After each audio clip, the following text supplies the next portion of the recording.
10 از چاق‌ترین کشورهای جهان به ترتیب: رتبه 10 کشور میکرونزی که 45% جمعیت این کشور اضافه وزن دارد. رتبه 9 کشور کریباتی که 46% جمعیت این کشور اضافه وزن دارد. رتبه 8 کشور ساموا که 47% جمعیت این کشور اضافه وزن دارد. رتبه 7 کشور تونگا که 48% جمعیت این کشور اضافه وزن دارد.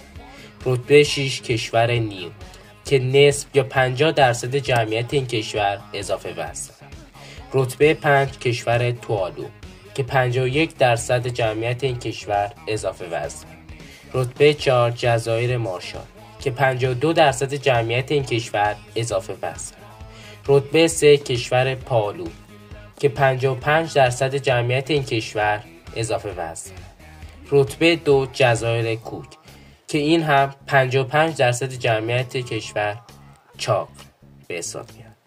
و رتبه 1 و چاق‌ترین کشور جهان نائورو که 61% جمعیت این کشور اضافه وزن دارد.